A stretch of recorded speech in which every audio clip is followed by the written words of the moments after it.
خواتین ایک اسلامی ریاست میں کیا ان کا کردار ہوگا، کیا ان کی حیثیت ہوگی؟ ڈاکٹر صاحب آپ کیا کوئی فرمائیے۔ سربراہ حکومت ہو سکتی ہے کوئی میرے خاتون؟ نزدیک عورتوں کا اپنا ایک کردار ہے مسلمان معاشرے میں بحیثیت مجموعی، جی ٹھیک۔ اس کے ساتھ ان اسپرٹ ان کا سیاست میں حصہ لینا جو ہے وہ کمپیٹیبل نہیں ہے۔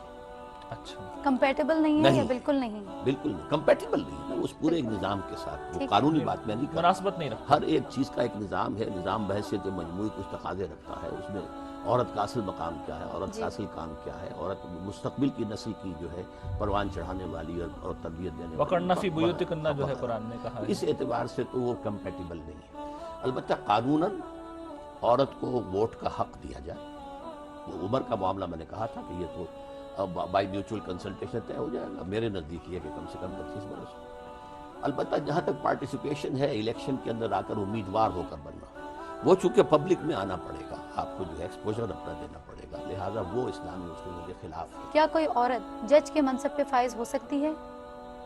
میرے نزدیک کوئی حرام مسئلہ نہیں ہے اس کے اندر کہ حرمت ہو، کوئی مناہی قطعاً نہیں ہے۔ اسی طرح کسی حکومت کی سربراہی کی بھی مناہی نہیں ہے، کہیں پر بھی حرام اس کو قرار نہیں لیکن دیا۔ علماء تو اسے ناجائز کہتے ہیں۔ لیکن جی نہیں، لیکن جب آپ پورے نظام کو رکھیں گے سامنے اور اس پورے نظام کو معاشرتی نظام، آپ کا سیاسی نظام، یہ سب جب آئیں گے تو اس میں تقریباً ناممکن ہے۔ ڈاکٹر صاحب وہ ایک بڑی مشہور حدیث ہے نا کہ جس قوم نے عورت کو اپنا حکمران بنایا وہ ہلاک ہو جائے گی، تو آپ کہتے ہیں کیسے مناہی اس نہیں حدیث کے بارے میں بھی کچھ لوگوں کو گمان ہے کہ وہ صحیح ہے یا موضوع ہے۔ ہے؟ بخاری کی ہے بخاری کی روایت ہے۔ ہاں، لیکن یہ کہ بخاری کی روایت بھی تو ہو سکتی ہے کہ اس کے اندر کوئی سقم ہو، لیکن یہ کہ میرے نزدیک عورت، یہ بالکل صحیح بات ہے کہ عورت کو اس کام کے لیے بنایا نہیں گیا ہے، یعنی مناسبت وہی مناسبت۔ ڈاکٹر جاوید صاحب آپ سے ہم نقطہ نظر جاننا چاہیں گے، ایک اسلامی ریاست میں عورتوں کو آپ کس طرح دیکھتے ہیں؟ دیکھیے جی، میں وہی بات آپ سے عرض کروں گا کہ یہ کام اللہ اور اللہ کے پیغمبر کا ہے کہ وہ کسی چیز کو حرام قرار دیں اور کسی چیز کو حلال قرار دیں۔ اس موضوع پر کوئی بات نہ قرآن مجید میں ہے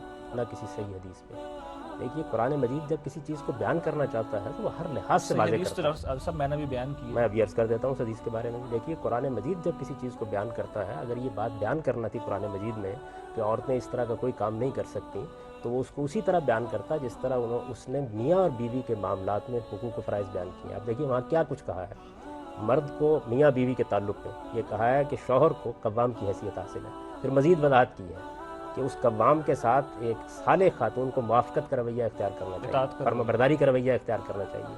پھر اس کو کچھ تادیب کے نشوز اور سرکشی کی صورت میں حقوق دیے ہیں۔ پھر اس کی بنیاد پر یہ حکم متفرع کیا ہے کہ نکاح کی گرہ بھی شوہر کے ہاتھ میں ہے۔ پھر اس کے بعد جہاں پہ یہ بیان کیا ہے کہ عدت کے زمانے میں رجوع کا حق اس کو حاصل ہے، وہاں اس کی دلیل دی ہے کہ وَلِلرِّجَالِ عَلَيْهِنَّ درجہ، یعنی شوہر کو ایک درجہ گویا برتری حاصل ہے۔ تو جب قرآن مجید کسی چیز کو بیان کرتا ہے تو اس طرح بیان کرتا ہے۔ اگر یہ سیاست کے معاملے میں بھی قرآن مجید میں کوئی بات بیان کرنی ہوتی تو کر دیتا۔ رسالت میں آپ صلی اللہ علیہ وسلم کو بھی اگر یہ بات کہنی تھی تو آپ واضح الفاظ میں کہتے، صحابہ کرام اس کو روایت کرتے، آپ بتاتے کہ دیکھو یہ اسلامی ریاست جو میں نے قائم کی ہے اس کے اندر کسی عورت کو کوئی ذمہ داری نہیں جیسا ہم نے دینی۔ دور جدید میں دیکھا ہے کہ سعودی عرب میں ڈرائیونگ کا ایک مسئلہ پیدا ہوا اور علماء اکرام نے یکساں طور پر اس کی جو ہے مخالفت کی کہ خواتین ڈرائیونگ نہیں کر سکتی۔ مجھے یہ بات مکمل کر لینے دیجیے۔ جو روایت ہے آپ دیکھیے روایت کا کیا معاملہ ہے۔ ابو بکرہ رضی اللہ عنہ کو وہ یاد اس وقت آئی ہے جب سیدہ عائشہ کا معاملہ ہوا ہے۔ ایک تنہا صحابی ہیں جن کی وہ روایت ہے۔